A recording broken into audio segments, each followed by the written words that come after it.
Vous avez passé 3 couches de peinture sur votre champ MDF et s'il est mal préparé, il restera toujours rugueux. Et sur internet, tout le monde vient avec sa solution. La colle diluée à l'eau, l'enduit, le champ thermocollé, le ponçage et même le laisser brut. Et une chose qui est certaine, c'est que personne n'est d'accord. Alors je les teste tous pour vous. Même échantillon, même peinture, même conditions. Je suis menuisier depuis 20 ans et à la fin de ce test, vous saurez exactement lequel j'utilise dans mon atelier. Je vous préviens tout de suite, c'est ni la plus chère ni la plus connue. Moi-même, je suis surpris par le résultat de ce test. Si le champ il reste granuleux même après 2 couches d'après une couche de peinture, le problème ce n'est pas la peinture, cela vient de votre matériau en lui-même. Le médium c'est des fibres qui sont pressées à chaud très fort. Ça crée une peau de dent sur les deux faces, mais au cœur c'est beaucoup moins compressé. Le meilleur exemple pour illustrer ce matériau, c'est la baguette ou le pain. La croûte est dure sur l'extérieur, c'est équivalent à la face des panneaux, et la mie, elle, c'est le cœur qui est bien plus molle. Sur la croûte, l'eau ruisselle. Cependant, sur la mie, elle absorbe la moindre goutte d'eau. Et quand vous coupez votre panneau MDF, vous ouvrez cette mie. Des milliers de petites fibres qui boivent la moindre peinture, la moindre couche d'après. Ce n'est pas une histoire de finition dans tout ça. C'est une histoire de préparation du champ. Et c'est exactement ce qu'on va régler dans cette vidéo tout de suite. 6 morceaux de médium identiques. Sur les 5 premiers, on y retrouve la colle diluée à l'eau, l'enduit, le champ collé, le ponçage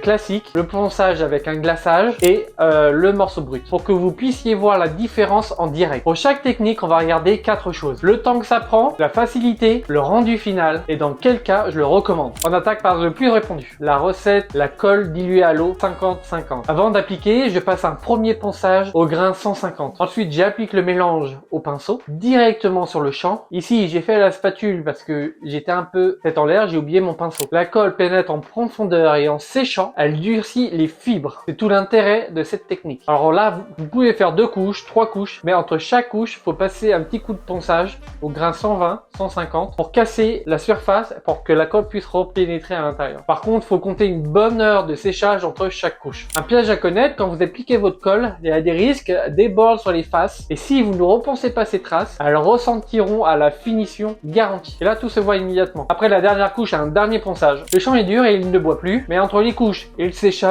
il y a du temps qui s'est écoulé. La vraie question, c'est est-ce que tout ce temps valait le coup sur le rendu final? On le verra à la peinture. Deuxième option, l'enduit de lissage. C'est une pâte qui est généralement toute prête à l'emploi. Il existe d'autres où il faut le mélanger avec un durcisseur. Mais la logique est la même. La pâte toute prête, vous pouvez l'appliquer soit au doigt, soit à la spatule, directement sur le champ, sans aucun ponçage préalable. Le gros point fort, ça sèche à une vitesse folle. 10 minutes, en un quart d'heure, vous pouvez directement passer à l'étape de ponçage. Au grain 120 à 150 pour lisser le tout. C'est rapide sur un champ, sur 10, on en reparle. Que ce soit recharger la spatule, couvrir chaque champ, reponcer. Je vous donnerai mon ressenti au verdict. Un point important, si vous voulez garder ce rendu MDF sous le vernis, oubliez-le tout de suite. La couleur ne collera jamais à la couleur du MDF et ça va se voir et en plus il y aura un dégradé. Reste à voir qu'est-ce que ça donne vraiment sous la peinture. Troisième technique, celle-là, on la voit que très peu sur internet. Alors que certains professionnels l'utilisent, le champ thermocollé ou un champ PVC collé à la main. Je pose le champ et je le fixe avec le fer à repasser. N'oubliez pas de mettre un tissu entre le fer et le champ pour éviter de le faire fondre ou de le brûler. Et si j'avais pas de champ thermocollé, donc j'ai pris un champ PVC, une bombe de colle contact que j'ai appliqué. En tout cas, il va falloir un affleurage du surplus du champ, que ça soit au cutter ou à l'affleureuse. Exactement la même technique que sur un champ mélamine. Et c'est terminé. Quoique, faut quand même passer un petit coup d'égrainage sur le champ pour rayer la surface. Comme vous pouvez voir sur la vidéo, j'ai pas mis de bande de masquage au bord du champ, justement pour vous rendiez compte de l'erreur que tout le monde fait. Et que quand vous avez piqué votre champ à la bombe, vous voyez, il y a de la colle qui dépasse et au ponçage, ça met un temps insurmontable à partir. Soit disant passant, c'est de loin la technique la plus rapide. Et la porosité du champ est bloquée immédiatement. Le champ ne boit plus rien. Deux limites quand même que je vois. Si le champ est mal collé, vous vous en rendrez compte à la fin, au niveau de la finition. Et vous pouvez le découvrir au pire moment, à la dernière couche de finition, où le joint du champ et du panneau se révèle. Et aussi pour un rendu de médium brut. C'est mort, on le verra tout de suite. Imaginez bien un champ blanc sur un panneau MDF, ça se voit au nez d'une figure. Cependant, il existe des champs type MDF. Et là, vous l'appliquez et après ça, vous pouvez justement peindre. Rapide, oui, mais est-ce que ce raccord disparaît réellement sous la peinture? C'est ce qu'on va vérifier à la lumière rasante en fin de vidéo. Dernière technique, la plus dépouillée, le ponçage type glaçage. Ici, on n'utilise pas de produit, pas de matière à ajouter, juste 3 grains de papier de verre. Ça peut être du 80-100 120 ou 120 150 180. Généralement, je commence par un grain 120 150 et 180. Le grand 120 lui permet de dégrossir, d'enlever les traces de lame de scie. Le 150 pour affiner et le 180 pour le glacer. Le contrôle est très simple, c'est vous passez votre doigt dessus, si ça ressemble à un pot de bébé, vous le gardez. Si c'est pas lisse, vous continuez au grain 180. Petite astuce, entre chaque grain, votre matériau va changer d'apparence. Vous êtes enfin prêt pour la finition. Vu qu'on rajoute rien, le matériau reste homogène parfaitement. Alors là, c'est très intéressant si vous voulez garder votre finition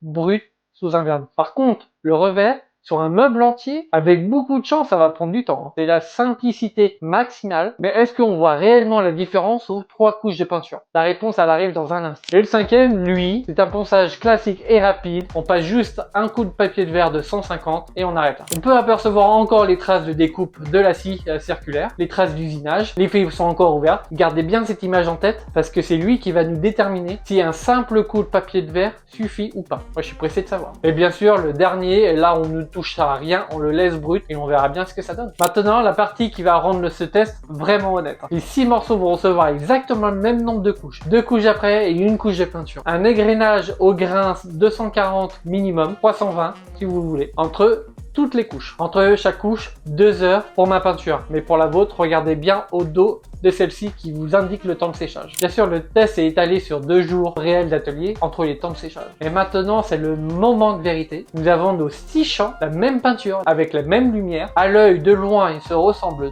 tous. C'est la lumière rasante qui va les départager. Il y en a un ou deux qui vont pas survivre à ce test. Je peux vous le dire tout de suite. Les voilà, je vous les classe du plus convaincant au meilleur. Bien sûr, je vais vous dire à chaque fois dans quel cas cette technique je l'utilise et qui reste pertinente. Sans surprise, on commence par le morceau brut où le champ il est resté brut. L'erreur classique où à la lumière tout ressort. Aucune préparation et c'est le rendu qui va me gâcher votre peinture. C'est la meilleure technique pour prendre votre argent et la jeter par les fenêtres. Ici, le champ il a bien durci. Le rendu il est correct. Mais entre les couches et le séchage, c'est la méthode qui m'a demandé le plus de temps en atelier. C'est une technique que je réserve en atelier quand j'ai des parties moulurées sur des petits éléments. Parce que là, ça va me permettre de gagner du temps pour durcir les fibres et en finition. Mais sur des grosses quantités, je préfère utiliser beaucoup plus d'après où je passe une couche d'après, j'égrène à venir presque à blanc du matériau pour enlever toute cette couche d'après et après ça, je refais ma finition. Elle fait gagner du temps considérable au ponçage cependant. Pour un champ droit, sérieusement, il y a quand même bien plus efficace. Le rendu est vraiment surprenant pour moi. Donc c'est un rendu qui est correct et qui est vraiment bon. Mais je vais être honnête avec vous, je trouve cette technique mais fastidieuse. Recharger l'enduit, couvrir chaque champ, reponcer à chaque fois. Personnellement, je l'utilise jamais pour faire la finition de mes champs. Je l'utilise seulement si j'ai un trou à reboucher. Et dans tous les ateliers que j'ai fait, j'ai jamais vu personne utiliser cette technique pour finir un champ. Ça demande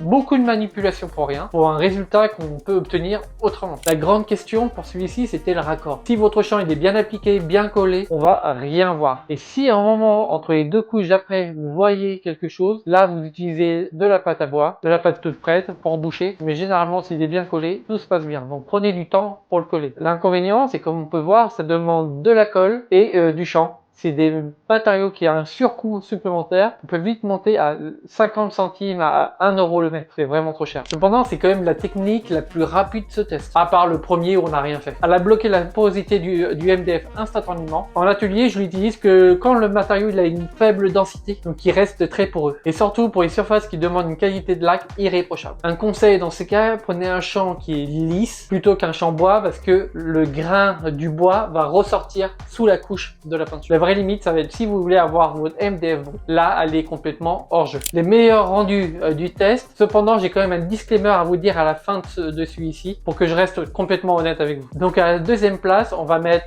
les 3 couches de finition où on a utilisé 3 feuilles d'abrasif différents sans aucun produit additif et avec un rendu qui est homogène. Son seul coup, c'est le temps que vous allez passer sur des grandes séries. Bien sûr, je mets à la première place le dernier, le ponçage classique, où j'ai été surpris du résultat. Et c'est là où je vous donne le disclaimer à la fin de ces deux-là. L'avantage, c'est qu'il a été très rapide à faire aussi. Et que sous un rendu de vernis, attention, ça peut être inférieur à la version précédente. Mais sous une couche de peinture, le rendu, il est vraiment très correct. Donc pour être clair, les deux techniques qui sortent du lot, c'est le champ thermocollé quand le médium est très poreux ou que ça demande une surface laquée. Et bien sûr le ponçage, là ça joue classique pour tout le reste. Et si vous devez en retenir qu'une dans toutes ces techniques, c'est le ponçage, car ça demande vraiment peu de matériel, très rapide à faire. Et le disclaimer que je vous ai annoncé tout à l'heure, c'est que si vous utilisez de la peinture de premier prix, privilégiez le glaçage car le matériau va être beaucoup moins poreux. Par contre, si vous utilisez une peinture de haute qualité ou vous mettez de prix, un ponçage classique est largement suffisant. La technique que j'utilise le plus au quotidien, et bien sûr c'est celle que je recommande, c'est donne un rendu mais que j'adore. Et au niveau du coût et du rendu,